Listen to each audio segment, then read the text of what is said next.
उपस्थित बाबा के सभी भक्तगण, आप सब लोगों को मेरा हार्दिक नमस्कार। तो जो हमारे प्रेरणा स्रोत हैं, मुझे एक अचानक घटना याद आ रही है कि ये प्रेरणा स्रोत हम सब लोग जानते तो हैं, फिर भी मैं उनके एक विशेष गुणों का वर्णन जो मुझे जानकारी में है वो शेयर करते हुए आज का ये जो टॉपिक है इस पर धर्म चर्चा करेंगे।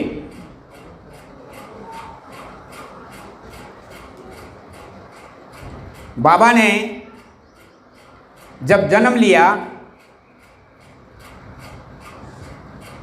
तो सब लोग जानते हैं कि शिशु जब आता है तो वो रोता है, लेकिन हमें ये जानकारी मिली कि बाबा रो नहीं रहे हैं और उनकी जो दादी माँ हैं वो बहुत खुशी से देख रही कि मेल शिशु हम लोगों के परिवार में आया है। तो उस समय का जो रिवाज था, शिशु जब आता है तो उसको वेलकम किया जाता है कुछ मीठा उसके मुंह में डालते हुए। तो चम्मच या कोई कपड़ा से उनके मुंह में डाला जाता है, तो ना तो चम्मच लाई वो दादी माँ और ना तो वो कपड़ा कुछ जिससे वो उनको उनके मुंह में डाल सकते हैं, तो लाने के लिए गई।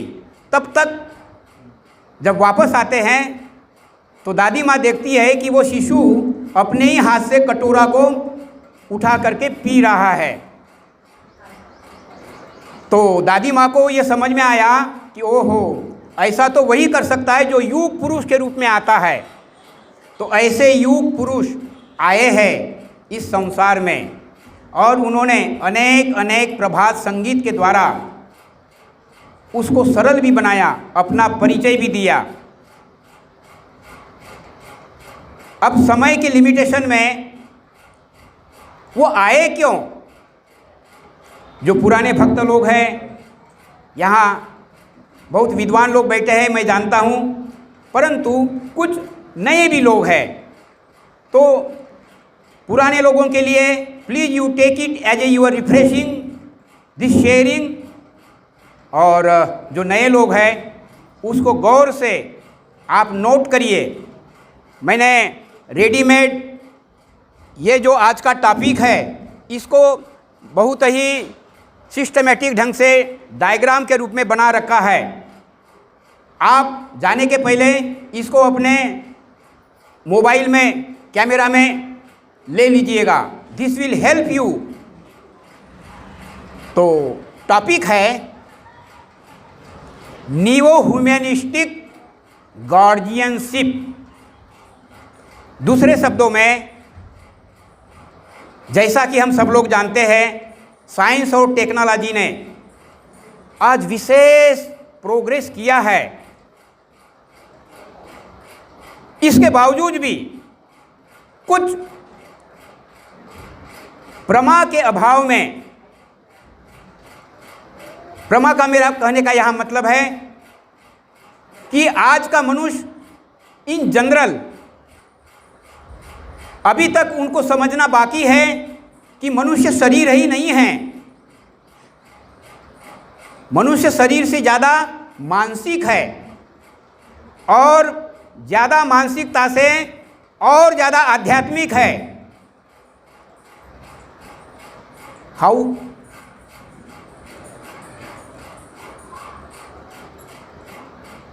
इस विषय की शुरुआत शिव की प्रेरणा प्रणिपातेन परिप्रश्नेन सेवया, 3 पॉइंट यहाँ नोटेड है। तो परिप्रश्न महाभारत की एक घटना इस परिप्रश्न को सरल बनाती है। जब पांडव लोग वनवास में थे, उस क्रम में पानी की खोज में चारों भाई वन बाय वन पानी के पास में गए, जिसकी मालकियत यमराज की थी। हालांकि यमराज ने उनको आगाह किया, उनका नाम लेकर के, कि ये तालाब मेरा है और मैं इस पानी को पीने का अधिकार तब दूंगा जब मेरे प्रश्नों का जवाब दोगे। तो चारों राजकुमार युधिष्ठिर को छोड़कर, उन्होंने कोई पेशेंस नहीं रखा, उन्होंने उनके शब्दों का आदर नहीं किया और वे लोग मूर्छित हो गए। लास्ट में युधिष्ठिर को आना पड़ा। युधिष्ठिर धीर बुद्धि के थे, उन्होंने गौर किया कि मामला क्या है। मेरे भाई लोग तो मरणासन्न पड़े हैं, क्या पानी में कोई जहर है क्या? तो पानी को ऐसा रख करके समझने की कोशिश किया, पी भी नहीं रहा है। तब तक आवाज़ आती है, खबरदार युधिष्ठिर, ये तालाब मेरा है और मैंने आपके भाई लोगों को भी याद दिलाया कि मेरे प्रश्नों का जवाब दो, तब मैं तुम्हें पानी पीने का अधिकार दूंगा। तो इन्होंने मेरी बात को इंटरटेन नहीं किया, रिस्पॉन्ड नहीं किया। ओ, तो ये मामला है, तो पानी को छोड़ दिया। हाँ महाराज, मैं आपके आज्ञा के बिना आपके परिप्रश्नों का जवाब देना चाहूँगा। आप प्रश्न करें। और अनेक प्रश्न किए, और जितने भी प्रश्न थे रियली वो क्वेश्चन जीवन के साथ में टच करते थे, जीवन से आधारित थे, जीवन से संबंधित थे। उसमें एक सवाल पूछते हैं अनेक सवालों के बाद, किम आश्चर्यम, इस संसार का सबसे बड़ा आश्चर्य क्या है? महाराज, जब हमारे परिजन शरीर छोड़ते हैं, हम उन्हें श्मशान घाट तक ले आते हैं, ये भी याद करते हैं कि हमें एक दिन ऐसा ही जाना भी है। लेकिन जब हम लोग वापस आते हैं तो हम लोग माया में इतना उलझ जाते हैं कि हमको भी इसी तरह से जाना है। और हम आए क्यों,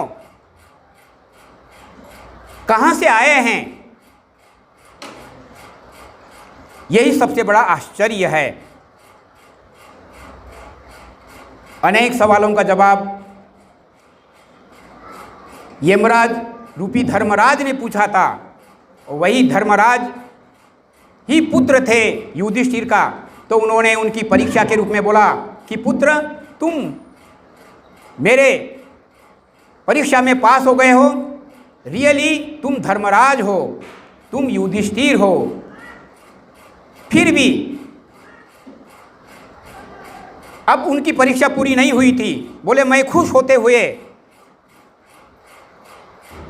मैं आपके एक भाई को जीवित देना चाहता हूं।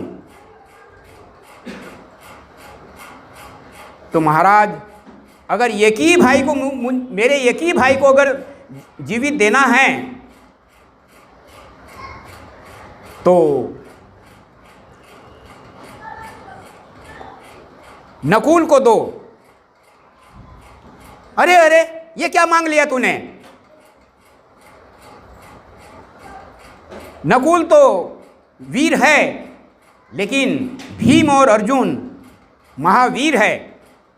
तुम्हें महाभारत का युद्ध फेस करना है तो महारथी को मांगते। तो उसका जवाब देते हैं युधिष्ठिर, महाराज, युद्ध रथी महारथी नहीं जीत सकते हैं, युद्ध धर्म से जीता जाता है। अच्छा, इसमें तुम्हारा क्या धर्म है जो नकुल को मांग रहे हो? है महाराज, मेरे पिता की 2 पत्नियां थी, इसलिए हमारी 2 माँ थी। तो हम कुंती के 3 पुत्र में से मैं तो जीवित हूँ ही, और मैंने माद्री माँ को भी वचन दिया था कि मैं आपके पुत्रों का जरूर गार्जियनशिप निभाऊंगा, तो एक ही पुत्र देना है। तो सबसे जो छोटा है नकुल नहीं बल्कि सहदेव, इसको मैं चाहूँगा।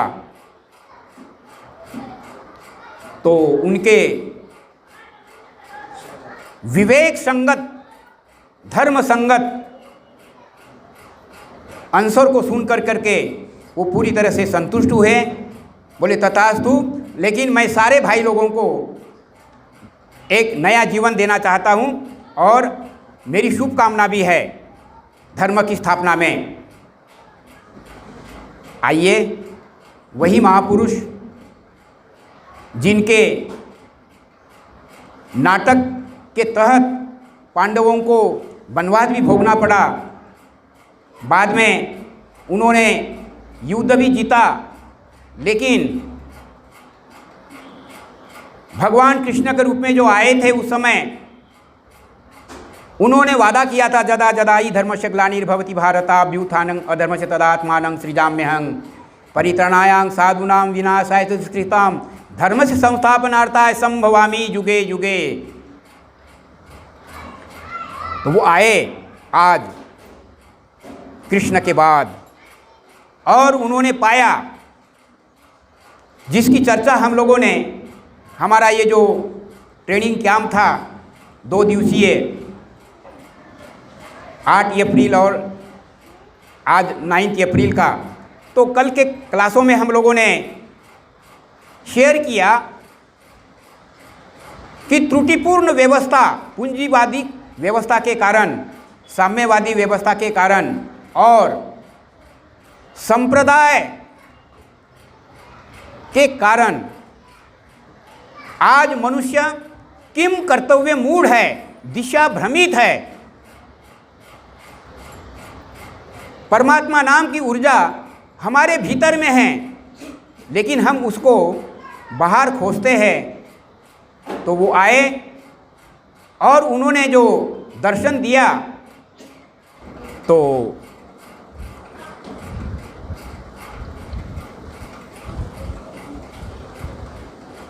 क्या मैं बोल रहा था,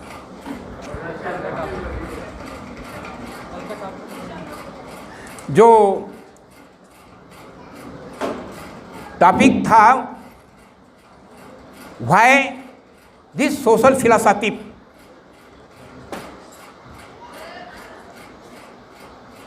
जिसका नाम है प्राउड प्रोग्रेसिव यूटिलाइजेशन थ्योरी।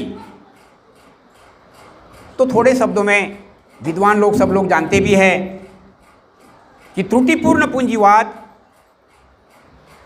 साम्यवाद और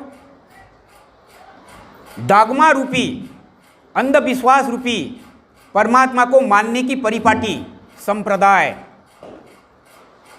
तो उसी को उजागर करने के क्रम में बंगला कवि बन करके बाबा उसका उत्तर देते हैं, तुमी नयन माझारे रोए छो ताई नयन पारे ना देखीते।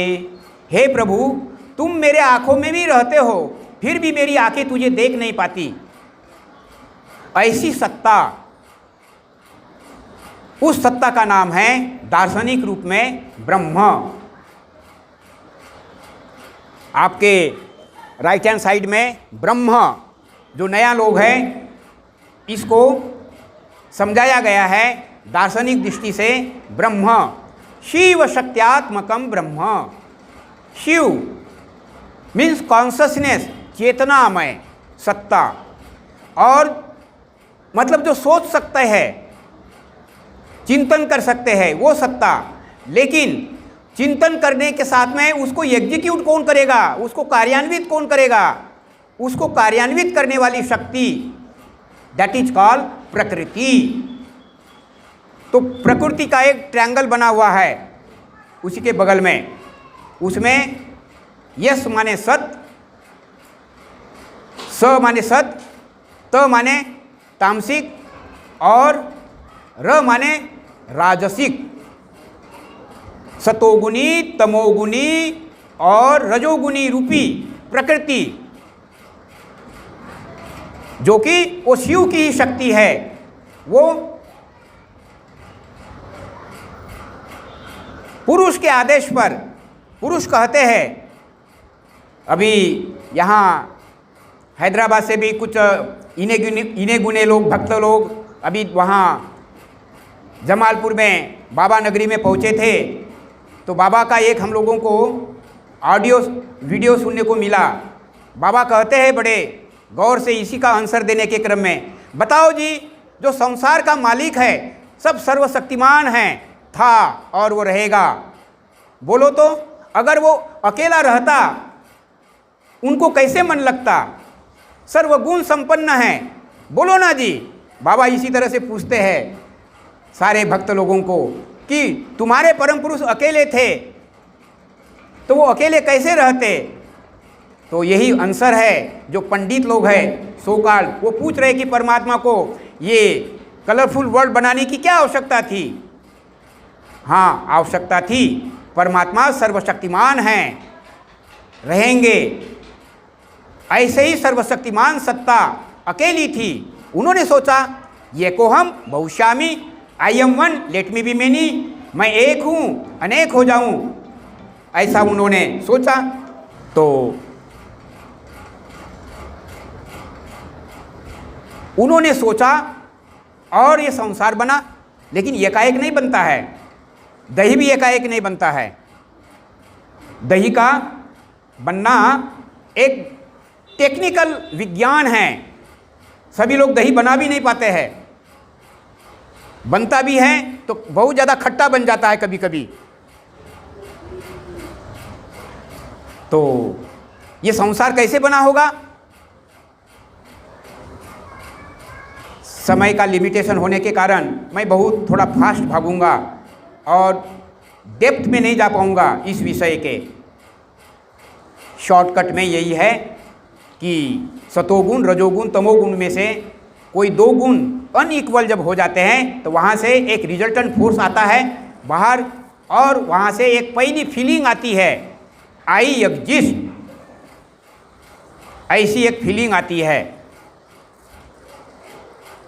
यहाँ जो सीनियर दादा लोग हैं वो लोग छोड़ करके आउट ऑफ क्यूरियोसिटी अगर आप लोगों को किसी को पूछा जाए वो आई एग्जिस्ट वो क्या रिप्रेजेंट करता है, कौन बता सकेगा?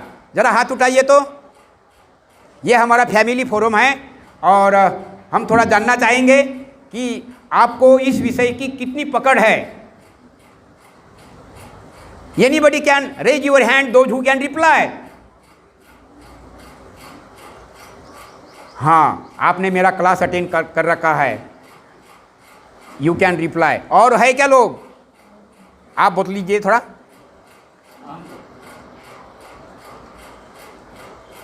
अहम तत्व की महत्त्व, आई एग्जिस्ट, महत्त्व।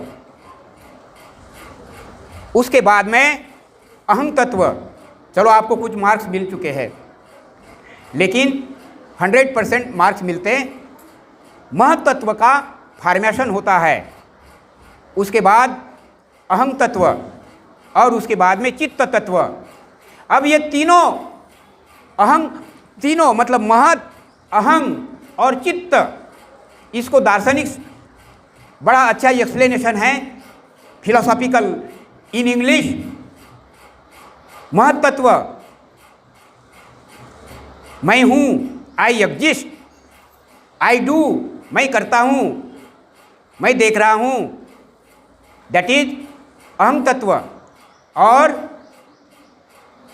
हाँ, ये वस्तु जो मैं देख रहा हूँ अर्थात डन आई, ये वस्तु ही मैं बन जाता हूँ। चित्त जब उसका आकार ले लेता है तो वैसा ही बन जाता है। As you think so you become. तो ये मेरा भी मन है, आपका भी मन है, लेकिन ये आपका और मेरा मन नहीं है। तपेश बाबू, ये मन किसका फॉर्म हो गया वहाँ? इन the process of creation, anybody? Thank you बेटा। वही दुनिया का मालिक जो नॉन एक्सप्रेस था वही एक्सप्रेशन में आया। सी माने कॉस्मिक माइंड, कॉस्मिक माइंड का फॉर्मेशन हुआ, लेकिन अभी वो विजिबल नहीं हुआ। तो कॉस्मिक माइंड जो बना है उसका एक क्रूड पार्ट है चित्त तत्व, जो कि आकार लेता है, वो क्रूड है। आई एग्जिस्ट उसको ज़्यादा समझ है, इसलिए वो महत्त्व है, वो सटलर पार्ट है, विटनेसिंग एंटिटी है। तो चित्त ही थोड़ा क्रूड है और परमात्मा का संकल्प है ये को हम बहुश्यामी, मैं एक हूँ अनेक हो जाऊँ। तो उसी चित्त का कुछ पार्ट मेटामार्फोसिस हो गया, रूपांतरित हो गया, जड़ में रूपांतरित होता चला गया। वैसे ही जैसे पानी है, पानी तो पानी है, लेकिन अगर उसको फ्रिज में रख दिया जाएगा तो वो आइस स्टोन बन जाता है, ढेला बन जाता है, स्टोन बन जाता है, रूप बदल जाता है पानी का। उसी तरह से अगर पानी को हीट किया जाए तो वो वेपर बनता है। तो वेपर भी पानी है, पानी भी पानी है, और आइस भी पानी ही है। तो क्या बना? परमात्मा का रूपांतरण होता गया। तो क्या बना होगा उस कॉस्मिक माइंड से? आप ही बता दीजिए, आगे क्या बना होगा? रूपांतरण हुआ तो क्या बना? विकास बाबू,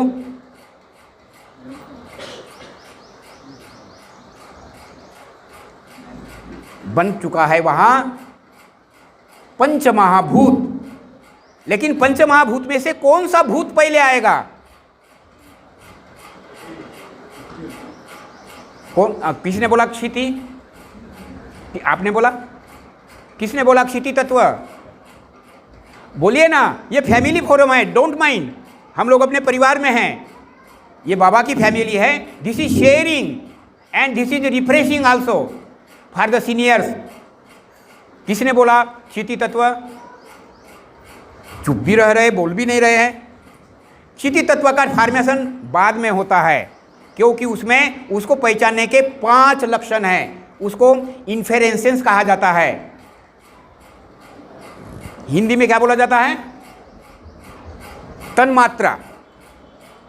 तो पहला तन्मात्र के साथ में पहला जो तत्व आया दैट इज साउंड। उसका एक ही पहचान है, शब्द, शब्द तन्मात्र। उसके बाद में हवा, तो उसमें 2 तत्व आ गए, उसमें अग्नि, फिर 3 तत्व हो जाते हैं, मतलब विजन भी आ जाता है, हवा आता है, उसको एक एक्स्ट्रा टच के रूप में फील होता है। तो इस तरह से पंचमहाभूत का सृजन होता है। और पंचमहाभूत का ये भी वस्तु है, इसमें 5 तत्व है, लेकिन इट इज़ वेरी डिफिकल्ट, जिसका बैकग्राउंड साइंस का नहीं है, कि इसमें 5 तत्व है। पानी होगा इसमें? पानी तो है ही नहीं। तो पानी नहीं है तो क्या इसमें परमात्मा होगा?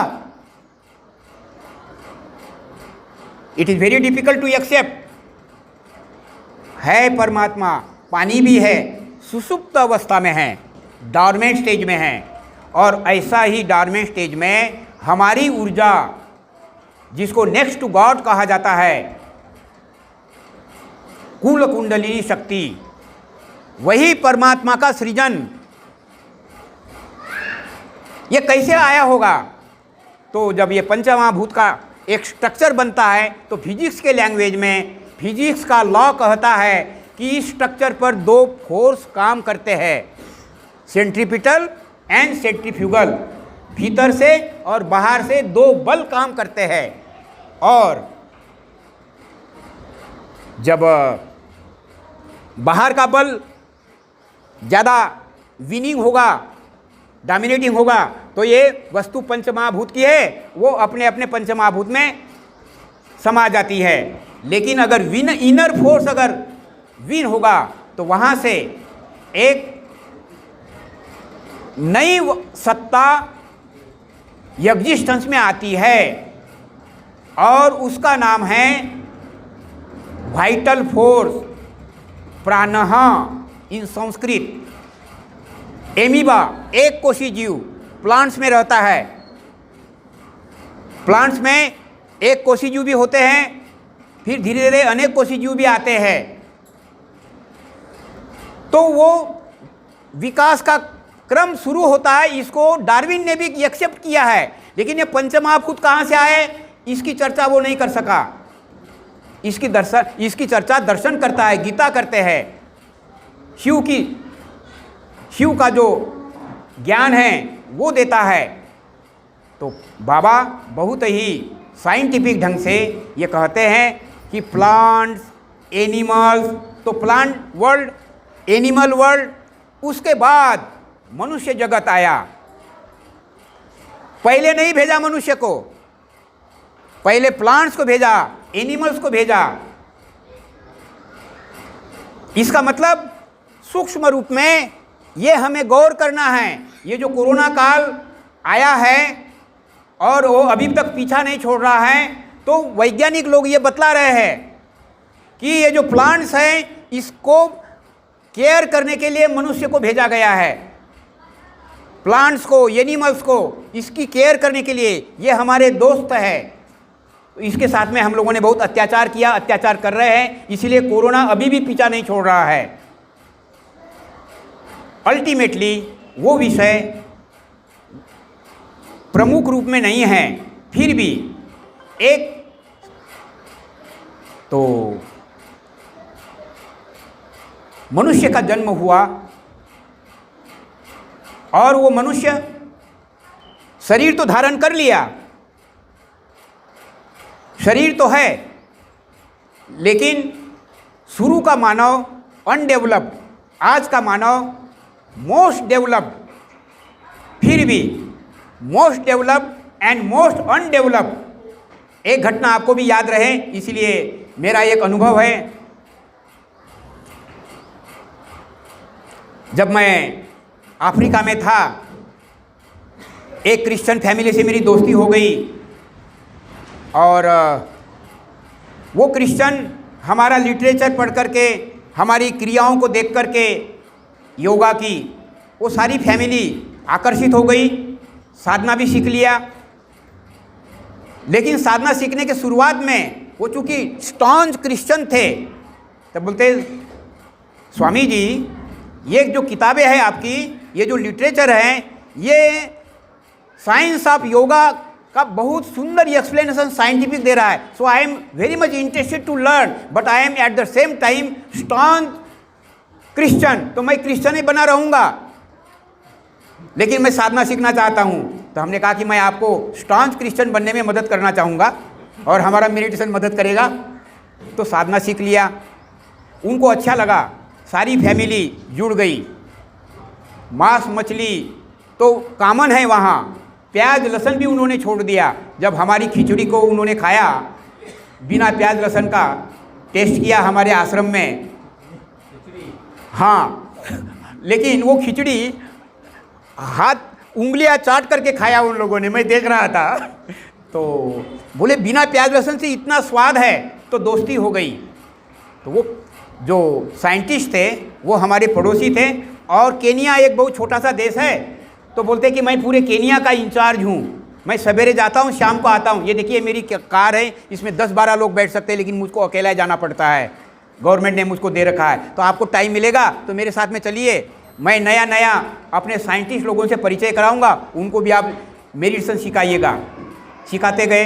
एक दिन वो कहता है अचानक, आज मैं आपको नया जगह ले जाऊंगा, और ये इंटीरियर में ले गया, वहाँ जंगल ही जंगल है, और सोहेली लैंग्वेज में उनका जो चपरासी था वो 65 ईयर्स का था, लेकिन अच्छा धट्टा कट्टा था, और सोहेली लैंग्वेज में बुलाया था ज़रूर, लेकिन वहाँ के लोग स्पोकन इंग्लिश बोल लेते हैं, बच्चा भी बोल लेता है, बूढ़ा भी बोल लेता है, अगर अनपढ़ भी होगा तो। ऐसी वहाँ कल्चर है अंग्रेज लोगों के वजह से। तो वो 65 साल का व्यक्ति नज़दीक आता है, तो मुझको समझाने के लिए अब वो अंग्रेजी में बोलते हैं, बोलो पीटरसन, हमारा पादरी 50 साल पहले आया था, तो 50 साल पहले आया था, तो तुमको जानकारी है ना? बोले सर मैं जानता तो हूँ कि वो 50 साल पहले जब आया था मैं 15 साल का था। हाँ ये बताओ वो कैसा आदमी था? सर मैं 15 साल का था, मुझको उतना आदमी की पहचान नहीं थी, लेकिन मुझको एक घटना याद है सर। उस आदमी को हम लोगों ने पकड़ा जो पादरी था, उसको हमने मारा, काटा और उसका जो मांस खाया वो बड़ा टेस्टी था। वो मुझको इशारा करके बतलाते हैं। क्या बतला रहे हैं? मुझको बता रहे हैं कि जिन पादरियों ने क्रिश्चियनिटी को इस्टेब्लिश किया, ऐसे लोगों को पहले बलिदान देना पड़ा, काट करके खाया जाता था। ऐसे जंगली मानुष लोग थे। वहाँ से उठ करके हम लोग विज्ञान और टेक्नोलॉजी के द्वारा मोस्ट डेवलप्ड अब ह्यूमैनिटी कहलाती है। फिर भी प्रश्न चिन्ह तो है। और ये घटना करीब 25-30 साल पहले की बात है, जब मैं वहाँ अफ्रीका में गया था। ये नीवे तो आज मनुष्य विकास के क्रम में खड़ा है, और विकास के क्रम में जहाँ खड़ा है वहाँ मन, ये जो डायग्राम है नंबर 1, वहाँ माइंड लिखा हुआ है कैपिटल में। मन की 3 क्वालिटीज वहाँ लिखी हुई है। इशारा किया है मैंने कि ये मन जो है मनुष्य का यहाँ खड़ा है। विकास के क्रम में क्या देखा? अनंत सत्ता से वो आया, जड़ में रूपांतरित होने के बाद में वहाँ से विकास की प्रक्रिया शुरू हुई, इवोल्यूशन, और पेड़ पौधे, मनुष्य के बाद में आज मनुष्य जीवन मिला। और ये जो मनुष्य जीवन मिला मतलब in the centre that is a mind. Mind जैसा सोचेगा बॉडी वैसा बनता है।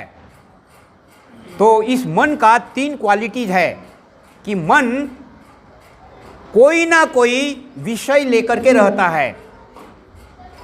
Without object, without subject mind नहीं रह पाता है। कोई ना कुछ भी सोचता ही है। अभी आप लोग जरूर सोच रहे होंगे कि इतना भूमिका बना रहे हैं इस टॉपिक के लिए, तो पता नहीं कितना टाइम लगेगा।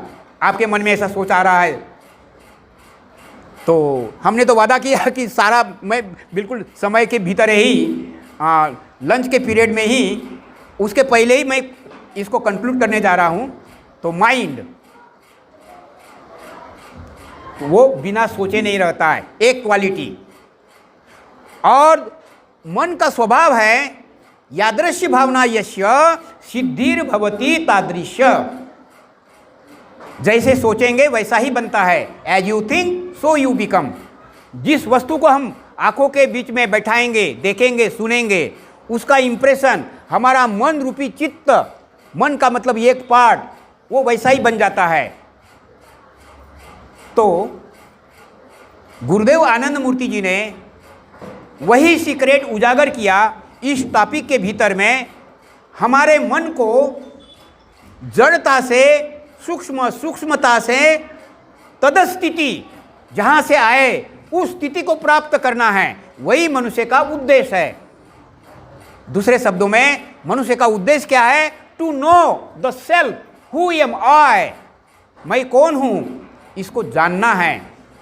तो इसको जानने के लिए अब ये जो मनुष्य जीवन मिला है, इसका ये जो सेकंड डायग्राम है, जिसमें थर्ड लेसन जिसको मिला होगा, तो उसमें ये चक्रों की जानकारी दी जाती है। ईड़ा, पिंगला, सुषुम्ना, 3 नाड़ियों का संगम रीढ़ के हड्डी के भीतर में ट्रेवल करता है।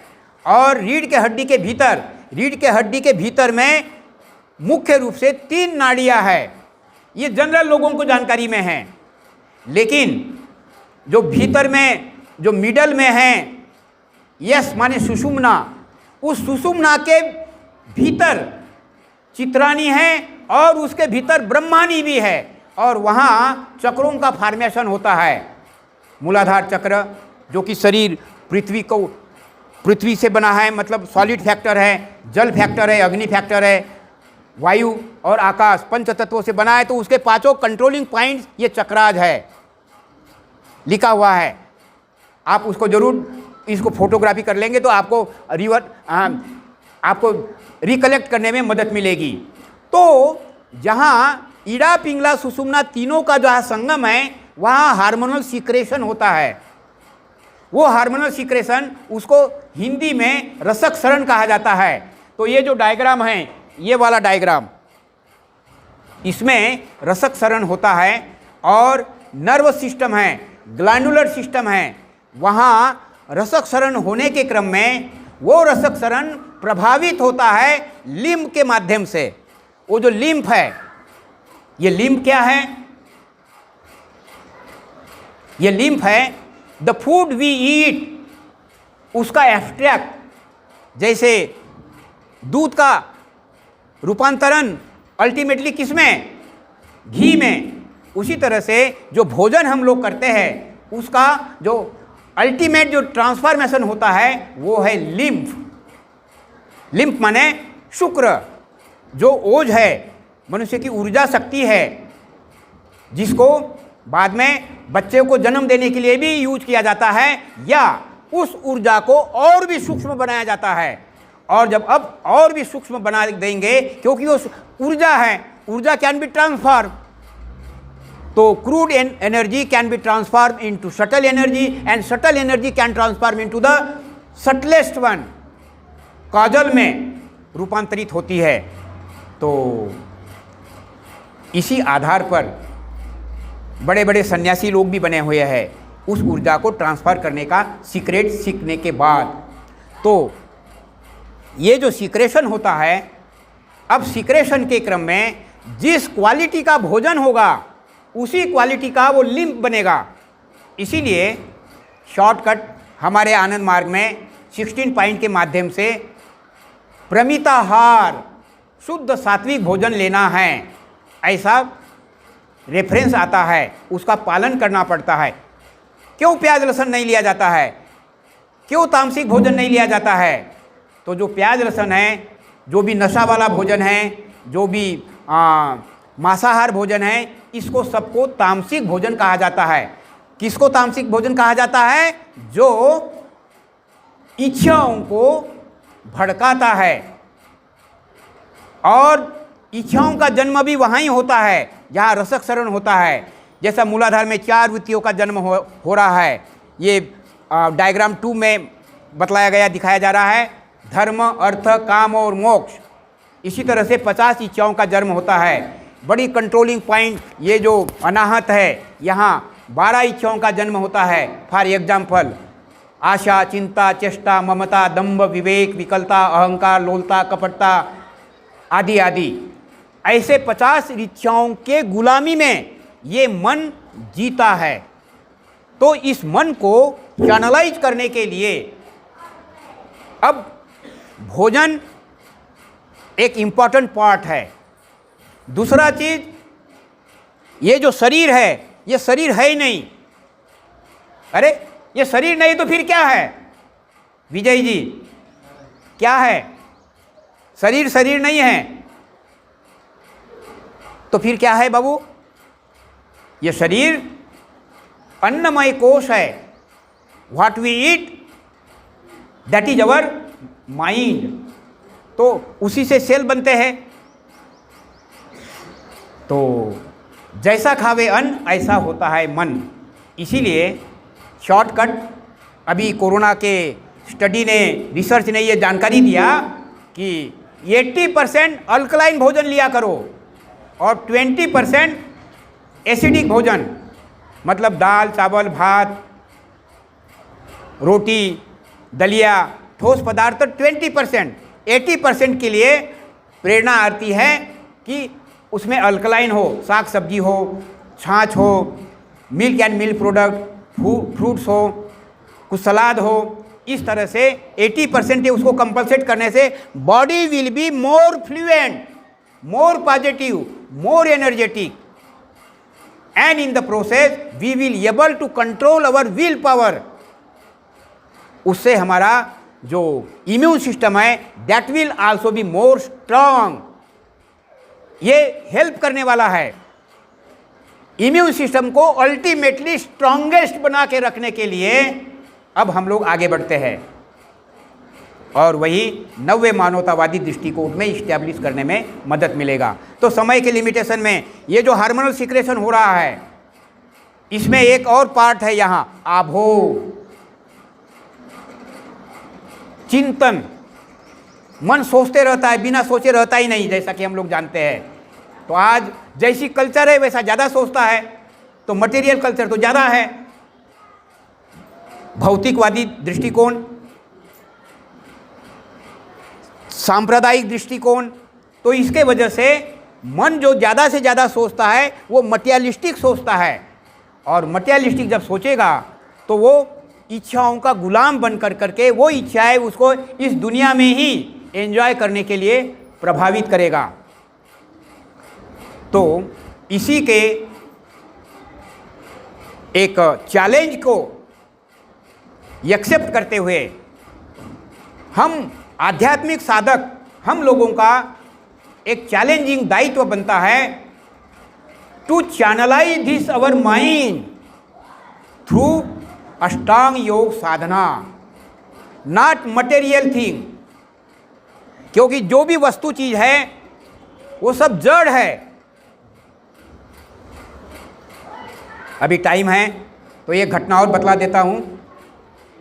बाबा की जो माँ है वो बहुत कट्टर मूर्ति उपासक थी, बुरा नहीं मानेंगे, ये घटना है।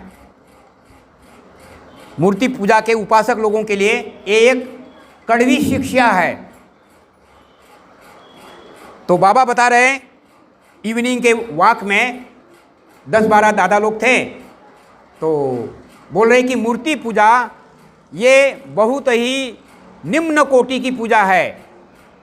उत्तम ब्रह्मो सद्भावो मध्यमा ध्यान धारणा जपस्तुति शादधमा।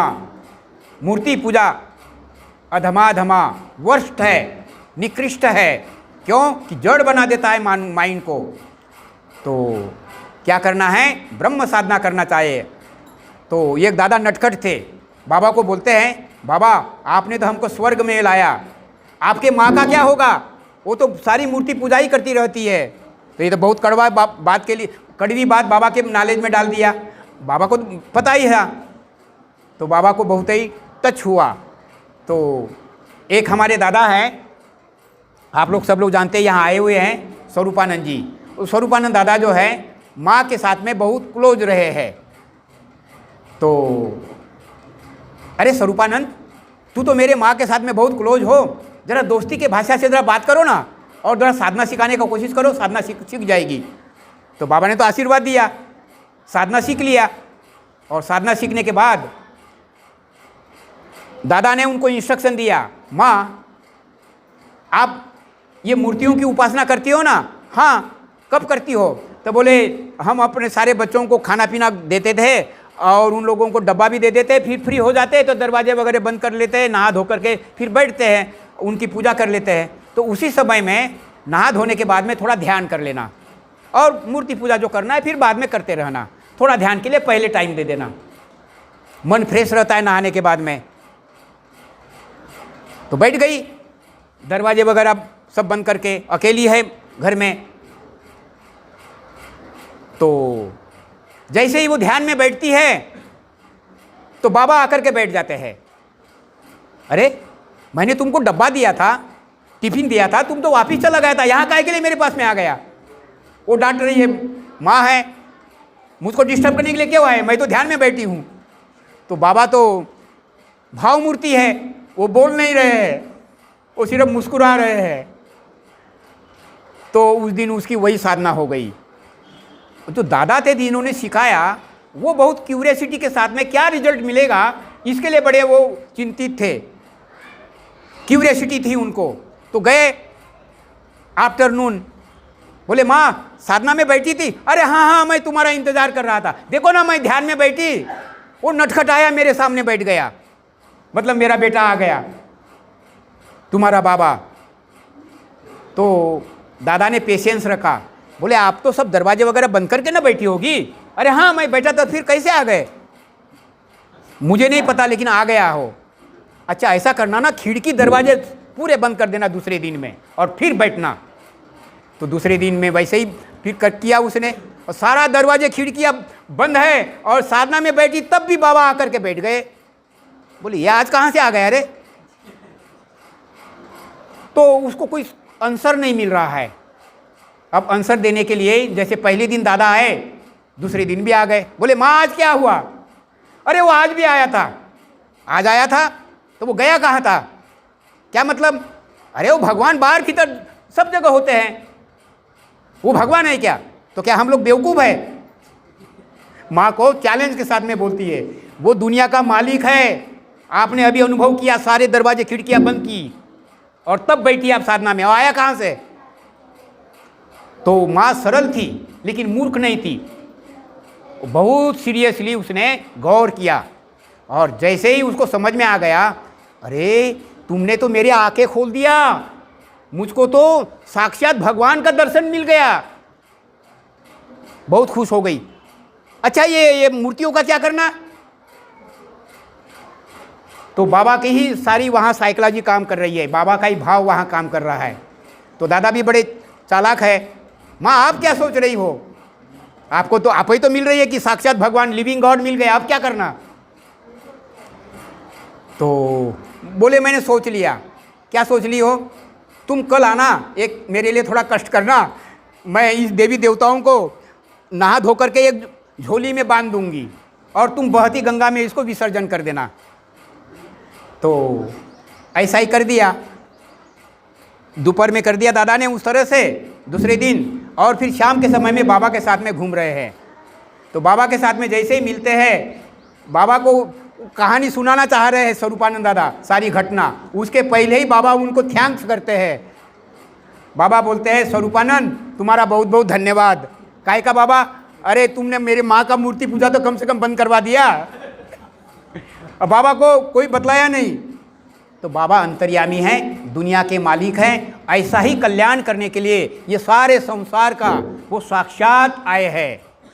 वो आए और उन्होंने वो जो तंत्र की शिक्षा थी, मंत्र मूलं गुरुर्वाक्यम, पूजा मूलं गुरुपदं, ध्यान मूलं गुरुर्मूर्ति, मोक्ष मूलं गुरु कृपा।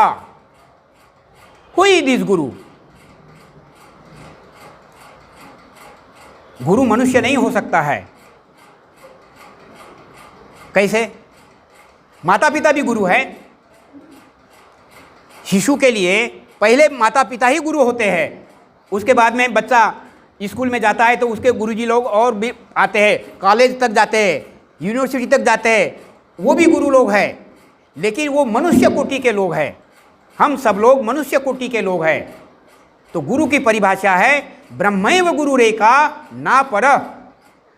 ब्रह्म छोड़ करके कोई दूसरा और गुरु नहीं हो सकता है। तो इतिहास और दर्शन मैचिंग है, बल्कि साइंस, दर्शन और हिस्ट्री के आधार पर हम कह सकते हैं जो भगवान शिव थे उनके गले में सांप दिखाया जाता था, तो वो कोई सांप नहीं था। हनुमान बाबू, वो गले में सांप दिखाया गया था, बनाने वाले ने बनाया ना शिव के गले में, क्या वो सांप था? सांप नहीं था तो क्या था? सर्पाकार कूल कुंडलिनी शक्ति है। जिनकी कुंडलिनी सहस्रार में रहती है, वो इंडिकेशन देने के लिए कलाकार ने उनके गले में ऐसा सांप दिखलाया। तो मनुष्य की जो कुल कुंडलिनी मूलाधार में छिपी हुई है और उस मूलाधार रूपी जीव भाव को शिव भाव में रूपांतरित वो करवा सकता है जिसकी कुंडलिनी जागृत अवस्था में है। त्रिकालज्ञ वो होता है। ऐसे गुरु शिव थे, ऐसे ही गुरु कृष्ण थे और वैसे उसी कृष्ण ने जो वादा किया था वही आज आनंद मूर्ति बाबा कल के प्रवचन में, कल के क्लास में हमने ये थोड़ा सा जानकारी देने की कोशिश किया कि कर्ण को उन्होंने साक्षी बनाया महाभारत के युद्ध के समय में। कर्ण, तुमने गलत का साथ दिया लेकिन तुम बहुत ईमानदारी से अपना ड्यूटी निभाया, तो मैं खुश हूँ। मैं चाहता हूँ कि तुम कुछ वरदान मांगो एक इतिहास बनाने की दृष्टि से। तो बोलते मुझको कोई आवश्यकता तो है नहीं, अब तो मैं शरीर छोड़ ही रहा हूँ, लेकिन देना चाहते हो तो प्रभु मुझको ये वचन दीजिए कि मैं अंग देश का राजा था, लेकिन मैं अंग देश के साथ में जस्टिस नहीं कर पाया। आप पुनः आएंगे तो इस अंग भूमि का उत्थान करेंगे। तथास्तु। बोले और भी मेरी एक डिमांड है। बोले मैं भी राजकुमार हूँ, लेकिन मुझे सुतपुत्र नाम से प्रताड़ित किया गया है। तो ये जो जातीयता है, ऊंच नीच की जो प्रथा है, संप्रदायवाद है, और इसके वजह से जो विषमता समाज में जो फैल रही है, इसके लिए भी आप एक ऐसा उपाय बन करके आएंगे। तो तथास्तु, उसका भी उन्होंने वादा पूरा किया। और आज का ये जो टॉपिक है, नव्य मानवतावाद, बुद्धि की मुक्ति। तो नव्य मानवतावाद, बुद्धि की मुक्ति। हम जो मनुष्य जीव हैं, हम लोग कितना भी अपने आप को डेवलप करेंगे, हम spirituality as a mission all of sudden establish नहीं हो सकते हैं। धीरे धीरे उसका इवोल्यूशन होता है। इसका कारण है कि मनुष्य को परमात्मा ने ये जो जीव जगत है, प्लांट्स, एनिमल्स और ह्यूमंस, अज्ञानता में बहुत सारे लोग बोलते हैं कि सारा सृष्टि तो परमात्मा का है, परमात्मा ने ही मनुष्य को बनाया, तो ये गलत क्यों करवा देता है? Vanshi madam, what is the answer as a doctor? Can you? है फिलॉसफी में प्लांट्स और एनिमल्स, ये नेचर के माध्यम से वो उसका इवोल्यूशन होते जाता है। लेकिन मनुष्य जीवन जब मिल जाता है तो मनुष्य को एक फ्री विल दिया जाता है। हे मनुष्य, you are next to God, you are the guardian of the plants and animals, you have to take care including of your self and to reach to your destination, to know the self. लेकिन मैंने तुम्हें एक free will दिया है। That free will you have to apply with viveka, rationality and वैराग्य। तो ये जो टॉपिक है यहाँ, ये तीसरा जो पार्ट है, बॉडी का सिक्रेशन जब होता है, उसमें जब हम प्योर 16 पॉइंट को फॉलो करने के क्रम में हमारा भोजन भी जो है सात्विक है, बॉडी को उपवास के माध्यम से, आसन, कौशिकी और तांडव के माध्यम से सबलाइम करते हैं। महिला लोग आसन और कौशिकी के माध्यम से जब एक्सरसाइज करते हैं तो ये बॉडी सूक्ष्म की ओर परिवर्तित होती है, सबलाइम होती है, और तब उसका जो रिफ्लेक्शन है हमारे स्वभाव में विवेक और वैराग्य को जागृत करता है। जब हम लोग साधना के डेप्थ में जाते हैं, कब साधना में डेप्थ में आ पाते हैं? अभी ये साधना क्यों करना है? दुनिया में हम लोग रह रहे हैं, और दुनिया में जैसे ये जो 3 विचारधाराएं हैं, इन्होंने मनुष्य को बहुत ही कंफ्यूज करके रखा। उसी तरह से एक है जीवो सेंटीमेंट। ये जीवो सेंटीमेंट मनुष्य को मेरा भारत, मेरा आंध्रा, मेरा घर, मेरा परिवार छोटे रूप में सोचता है। तो यही जीवो सेंटीमेंट, इससे जब उठता है ऊपर तो सोशियो सेंटीमेंट, हाँ मैं हिंदू हूँ, हाँ मैं क्रिश्चियन हूँ, मैं फलाने कम्युनिटी का हूँ, और उसी में क्लैश हो रहा है। और उस क्लैश में नेचर को भी हम लोग बर्बाद कर रहे हैं, अपने को भी बर्बाद कर रहे हैं, और समाज की पीस जो है उसको भी डिस्टर्ब कर रहे हैं। तो एक है, इससे आगे ह्यूमन सेंटीमेंट है, हम लोग मानवतावादी है, मनुष्य की रक्षा करनी चाहिए। लेकिन वे तथाकथित मानववादी लोग भी है, जब वो लोग अगर हिंदू वाले लोग हैं तो बोलेंगे कि गाय को नहीं काटना चाहिए, लेकिन बकरा कटेगा तो उनको कोई दुख नहीं होता है, और बकरे का मांस जो है बड़े आराम से मज़े से खाया जाता है। तो दिस इज कॉल्ड अज्ञानता। लेकिन कड़वा शब्द उसके लिए हिपोक्रेसी है, पाखंड है ये। इसलिए हमको विवेकशील होना मांगता है। तो इस सारे समस्याओं के समाधान के लिए ये जो गुरु आए हैं, अपने माँ को भी उन्होंने एजुकेट किया, अनुभव कराया कि मैं इस संसार के मालिक बनकर के तुम्हारे माध्यम से मैंने जन्म लिया है। वही बाबा जिसका हम लोग जन्मदिन 5 मई को मनाएंगे, उस बाबा की टीचिंग हम लोगों के लिए बड़ी अनमोल है। इसलिए हम उनका बहुत ही शुक्रिया अदा करते हुए उनका जो नव्य मानवतावादी जो प्रेरणा है उसको थोड़ा आत्मसात कर ले। तो आत्मसात करने से we will also very happy and also we will make help to others also happy. तो दूसरों को भी और अपनों को भी, अपने लिए भी आत्म मोक्षार्थम जगत हितायश्च, इस फार्मूला के तहत हम अपने व्यक्तिगत जीवन में 16 पॉइंट का फॉलो करते हुए 2 समय की साधना। बहुत सारे लोग बहुत पंक्चुअल है, लेकिन बहुत सारे लोग फाकीबाज भी है। माफ़ करना, ऐसा मैं कड़वा शब्द इसलिए बोल रहा हूँ कि हम लोगों को ये पता है, हम लोग बाबा के दूत के रूप में हम समाज में जाते हैं, देखते हैं अच्छा आदमी है, लेकिन नियमों का पालन नहीं कर पाते हैं। 2 समय एक कमिटमेंट के साथ में साधना में बैठने में अभी भी कमी है, उसको दूर करना है। अगर आप नियमित 2 समय साधना करते हैं तो you have started to enter into the spiritual field. आप आध्यात्म के दरवाजे पर खड़े हो गए, अब आगे जाना है। अब आगे की जर्नी और भी सूक्ष्म है।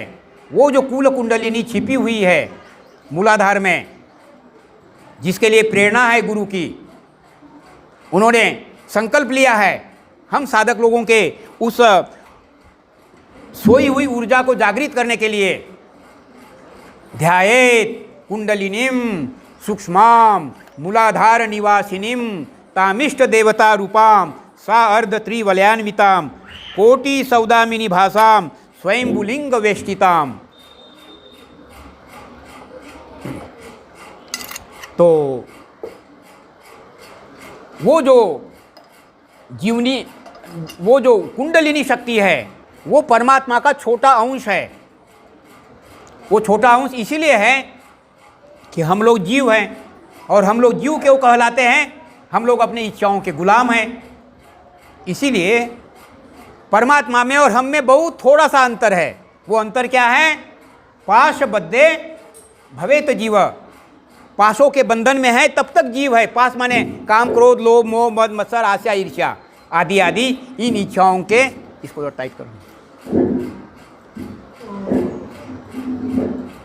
तो इस इच्छाओं को ऊपर उठने के लिए अष्टांग योग साधना को थोड़ा सा टाइम दीजिए। तो साधना के जो अष्टांग योग साधना के जो लेसन्स हैं, बहुत सारे लोग यहाँ सीनियर हैं, आप लोगों को चक्रों के 2 लेसन मिले हुए हैं, एक तत्व धारणा और तीसरा है एक अगला वाला लेसन है, 5वां लेसन का नाम चक्र शोधन। तो इस चक्रों को बढ़िया से कंसंट्रेट करते हुए पहले बैठिए, उसके माध्यम से आप चक्रों को वाइब्रेट करेंगे। ईड़ा पिंगला सुषुम्नी का जो ग्रिप है वो कम हो जाएगा और उसके बाद में सुषुम्ना का ओपननेस मिल जाएगी। तब आप इष्ट मंत्र का जब जप करेंगे तो you will be able to intensify, उसमें आप प्रभावी होकर के वो जो मंत्र का भाव है अहं ब्रह्मास्मि, वो कुंडलिनी शक्ति को जागृत करने में मदद करेगा। हाँ, ये सब हम कमिटमेंट के साथ में करेंगे। इसके साथ में बाबा का एक और निर्देश है, अरे इतने अनमोल चीज़ को तुम कर रहे हो, अगर अकेले करोगे तो स्वार्थी कहलाओगे। तो इसलिए बाबा ने प्रेरणा दे रखा है, दूसरों को सत्पथ का निर्देशन करना भी साधना का ही अंग है। सॉरी, आप लोगों को थोड़ा डोजिल भी होना पड़ रहा है, थोड़ा hands up please everybody, please hands up everybody, clapping, thank you. जरा हंसिए ना आप, इतने अभी तो भोजन तैयार है और बहुत अच्छा भोजन की व्यवस्था किया है हमारे गार्जियन दादा ने, तो थोड़ा समय अभी बाकी है, बस थोड़े समय में कंक्लूड होने जा रहा है। हंसिए सब लोग, हंसी के लिए भी इन लोगों को पैसा देना पड़ेगा। ओके चलो, तो यही मैं कह रहा था कि बाबा का उद्देश्य है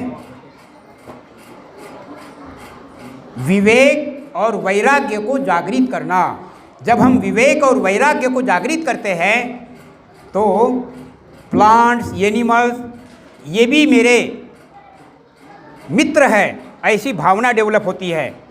और अनुभवी लोगों का ये अनुभव है, love to whom you come in the contact, अरे प्रेम करो, क्या रखा है दुर्भावना में।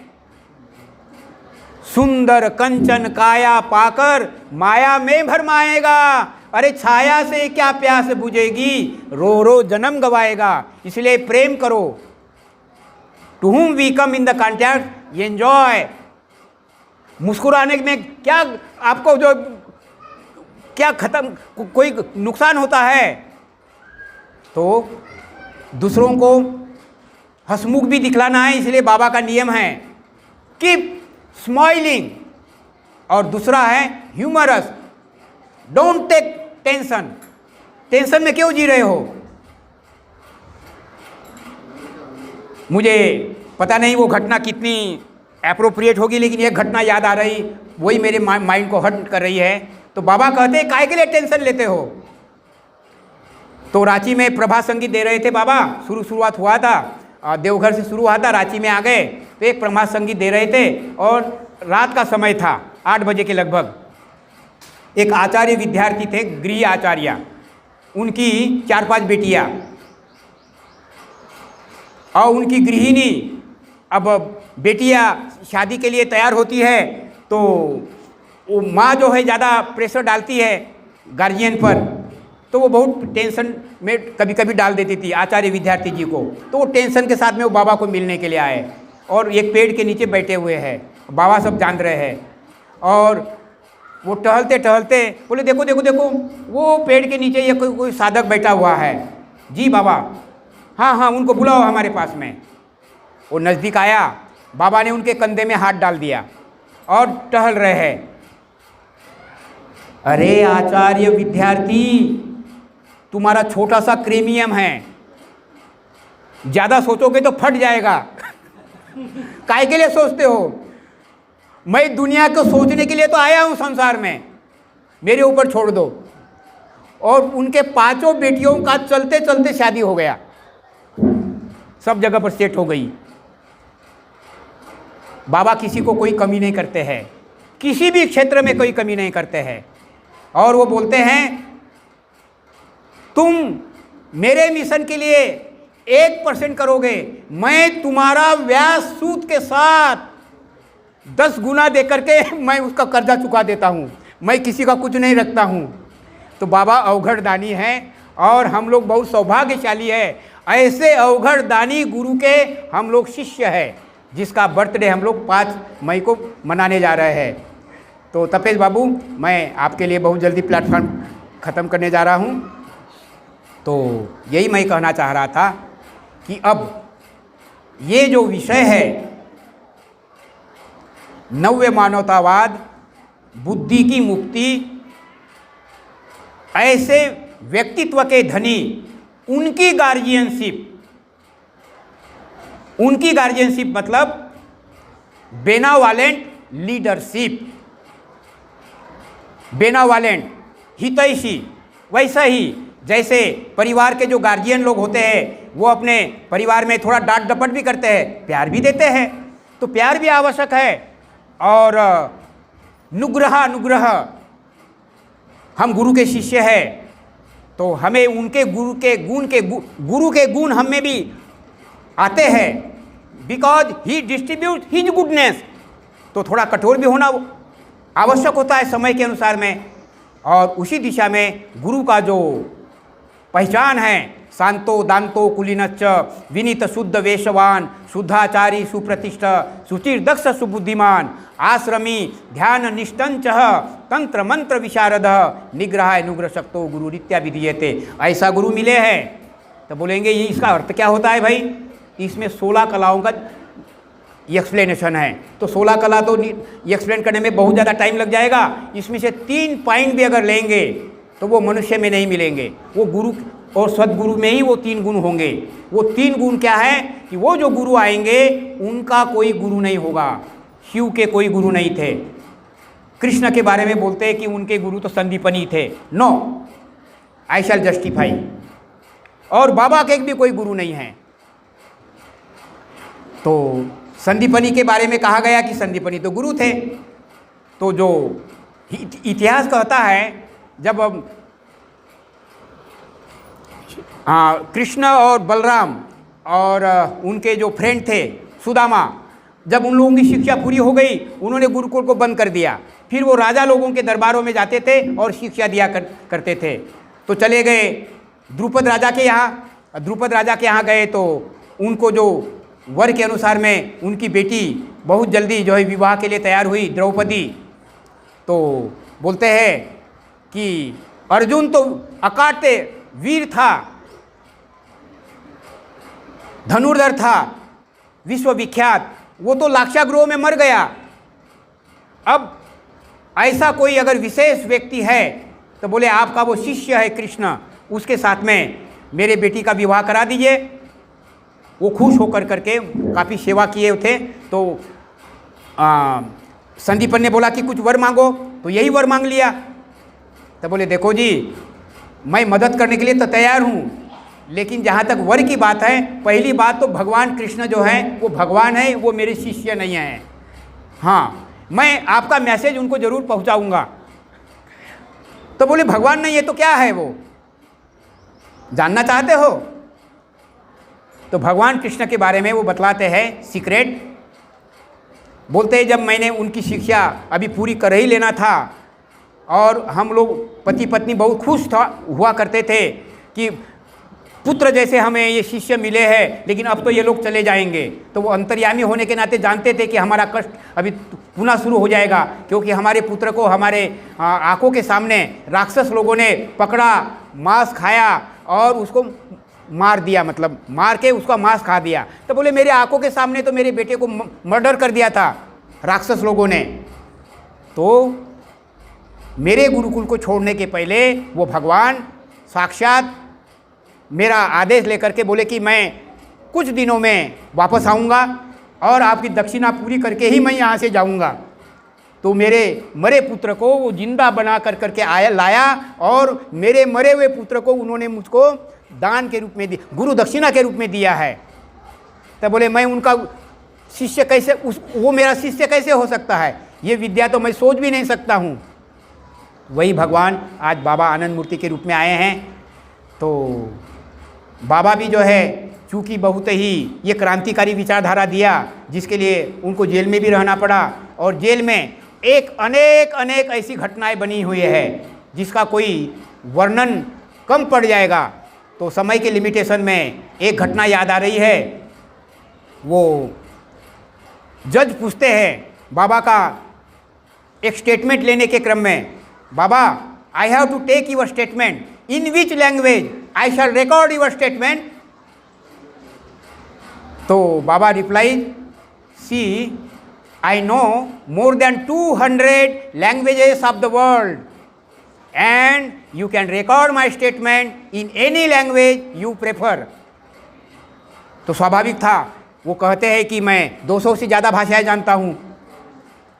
पता नहीं किसने सिखाया होगा। क्या ये संभव है?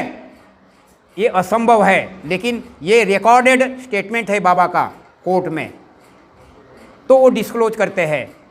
तो 200 भाषा कोई सिखाने वाला भी नहीं है, और जिसको 200 भाषा आती है वो संसार का मालिक है। हमने तो ये भी देखा है कि बाबा के साथ में एक बार टहल रहे थे, एक नाली में, जो गंदी नाली थी, वहाँ खड़े होकर के वो देख रहे थे।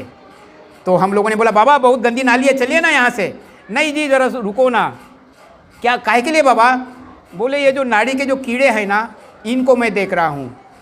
ये लोग सोच रहे हैं कि मैं आनंद मार्ग के साथ में विरोध नहीं किया होता तो मुझको इस तरह से ये योनि नहीं भोगनी पड़ती। अर्थात वो कीड़े मकोड़े की भाषा को भी, उनके भावनाओं को भी वो स्टडी कर रहे हैं। ये हम लोगों ने बाबा के उस स्टेटमेंट से और वो घटना से हम लोगों ने पाया। तो बाबा संसार के मालिक बन कर के आए हैं और वो चाहते हैं टू डिस्ट्रीब्यूट हिज गुडनेस।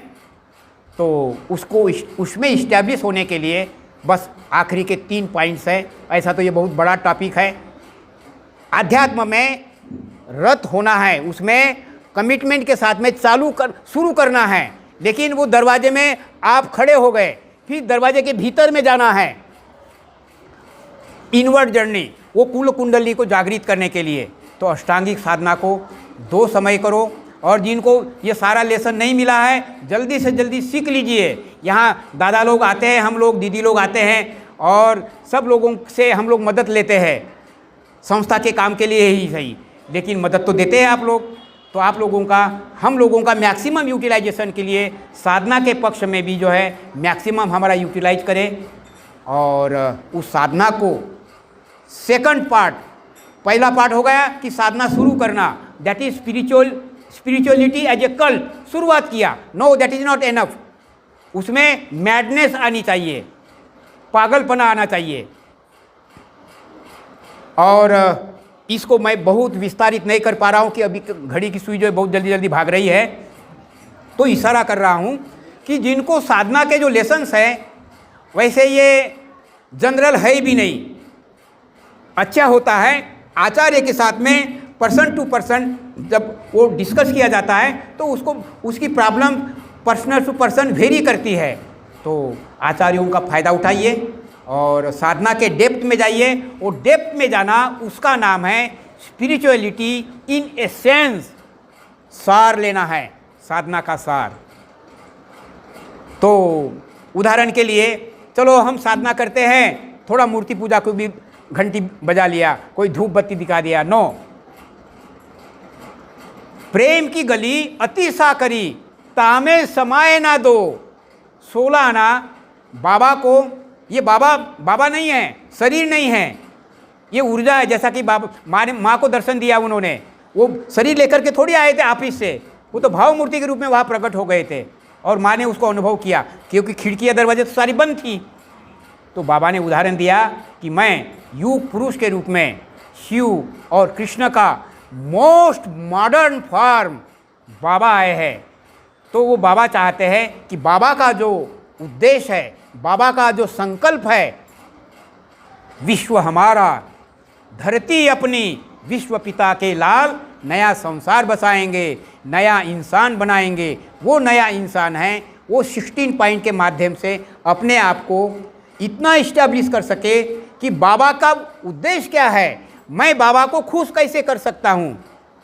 बाबा को खुश करना ही बाबा के मिशन को मदद करना है, और बाबा के मिशन को मदद करना ही उसी क्रम में हम अपने विवेक को और वैराग्य को, जिसके ऊपर में अज्ञानता का जो पर्दा है वो हट जाएगा। वो ग्रेस करते हैं और हमारे इस हाड़ मांस के शरीर को चरितार्थ करते हैं। और उन्होंने वादा किया है, जो 2 समय नियमित रूप से साधना करते हैं, मृत्यु काल में परम पुरुष की भावना उनके मन में अवश्य जगेगी। ऐसा इतना अकाट्य वरदान कोई गुरु नहीं दिया है, खोजिए आप, कहीं नहीं है, ऐसा कोई रेफरेंस नहीं है। इन्होंने चैलेंज के साथ में दिया है। तो ऐसे वो कमिटेड साधक लोगों को तैयार करते हैं। मेरा क्लास ख़त्म हो गया, एक छोटी सी घटना वो भी याद आ रहा है, इसीलिए कि वो बोलते हैं कि बाबा ने तो वरदान दिया, इसकी गारंटी क्या है। एक साधक आया बाबा के पास में, वही क्वेश्चन लेकर के आया कि बाबा बोलते हैं कि 2 समय नियमित रूप से साधना करता है, मृत्यु काल में परम पुरुष की भावना उनके मन में अवश्य जगेगी, इसकी गारंटी क्या है। बाबा पूछ नहीं पा रहे हैं, लेकिन बाबा को पूछने के लिए मन में है, अब हिम्मत भी नहीं हो रही है। तो बाबा ही डिस्क्लोज करते हैं, बोलो राम नरेश, तुम यही सोचते हो ना कि इसकी क्या गारंटी कि 200 में नियमित रूप से साधना करेंगे तो मृत्यु काल में परम पुरुष की भावना उनके मन में अवश्य जगेगी। जी बाबा, आपने मेरे मन की बात सोचा है, जान लिया है, अब मुझको आंसर की ज़रूरत नहीं है। बोले नहीं नहीं सुनो, मैं इसका आंसर देता हूँ। बोले तुम पति पत्नी, तुम्हारी पत्नी 400 किलोमीटर दूरी पर टीचर के रूप में काम करती है और आज से वो 40-50 साल पहले की ये घटना है। तो उस समय में लेटर ही छोटा लिखा जाता था, ये फ़ोन से भी हेलो इतना जल्दी नहीं कर सकते थे। आज तो दुनिया में जो है फ़ोन उठाया और अमेरिका के साथ में बात कर लेते हैं। तो बोले उस समय तो तुम नहीं कर पा रहे थे, तो एक पत्र लिखते हो, तो पत्र लिखते हो तो तुम अपने पत्नी को लिखते हो, तो क्या पत्नी विश्वास नहीं करेगी कि ये मेरे हस्बैंड का लेटर है? क्या आपकी पत्नी लेटर लिखेगी तो क्या आप विश्वास नहीं करोगे? तो बोले बाबा विश्वास तो करना पड़ेगा, ऐसा ही विश्वास करना पड़ेगा अपने गुरु पर। तो उसका 7 सीक्रेट है शिव का, विश्वास सिद्धिर प्रथम लक्षणम। गुरु पर हमें इतना विश्वास होना चाहिए कि ये मेरी नैया पार लगा देंगे। और बाबा ने साइन भी कर रखा हुआ है। तो बाबा जो है कमिटेड है और ये हमारे बाबा है, हमारा घर का रिलेशन है और उन्होंने पता नहीं कितने साधक लोगों को उन्होंने अपने गोद में बैठाया है।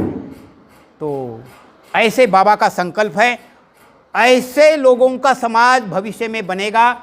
हम उसके लिए कंपटीशन करेंगे। ये जो प्लांट्स अभी इतना कंपटीशन के साथ में ऊपर उठ रहे हैं, इसकी फैंसिंग है, अर्थात इसको गारंटी है।